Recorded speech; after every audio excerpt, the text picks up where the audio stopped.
Okay, we're going to talk about cold hands and feet, something I've had uh, throughout my childhood and my younger years as an adult.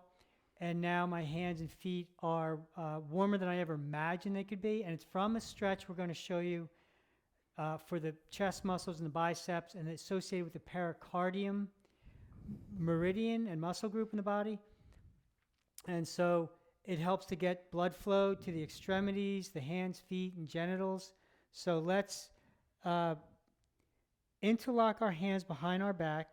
And I like to start with a bent elbow. So the target muscle is chest and bicep. So what we want to do to create resistance, I like to start with the muscles that we're stretching in the shortest possible position. So I'm going to bring my shoulders forward. You can see this shortens in here. And then I want to keep the elbows bent to shorten the bicep. Okay, here's our start position. So I'll show you my hands. Now I'm going to pull my hands apart, right? Pull my hands apart, and that's going to create resistance. And you can feel it. Relax and then pull them apart. And then you feel all of this start to tighten up. So keep that resistance, keep that resistance. And what you want to do is lift your hands and fold forward at the waist, continuing to pull your hands apart. And then keep your hands together, but then relax and go back to the start. So these are repetitions. You want to do like 3 sets of 10.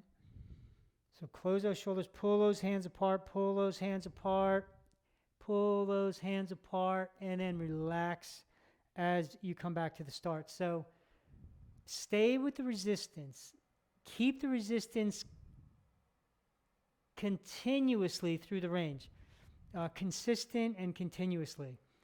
And I mean, you can, after you do a few reps, you can start maybe feeling the blood flow go to your hands already, which I can, and they heat up. And the more you do, so the whole idea is to change the dense tissue in this muscle group, so to allow the muscle group to work better and to get blood flow to the extremities.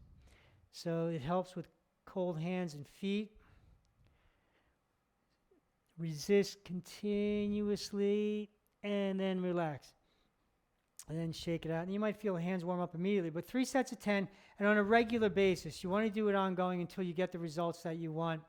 And if you make it a regular part of your exercise, your hands will get warmer and warmer, as you get older. And it feels really good when you're out in the cold and you don't get that tingly feeling, when the temperature goes below, 30 or 20. So is this something, John, that can be applied both like in the moment when you actually have cold hands and feet and in a general way ongoing to get rid of it as a chronic problem? Both can happen, yes. And then I found that it was about 3 years ago. Now, when I first did pericardium, I felt the heat come on.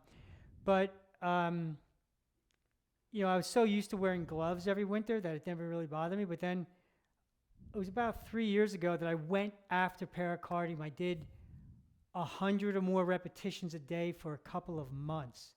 That's kind of how I do some of my stretching over the years. I kind of focus on a muscle group, and then you get after it, and you can make a really big change. And then from that point on, your body's working completely differently. So you don't get cold hands and feet really anymore? I had tingly hands 2 or 3 times this winter, and it was both below 0, and I didn't have gloves on either time. Oh, wow. We walked the dog. So it's obviously much better because if any, it also it helps with acceleration too. It's not the only thing that it helps with, but and a healthier pericardium, blood flow, really really important. Cool. Yeah, leave us a comment and let us know what you think. Yeah, thanks for stretching with us.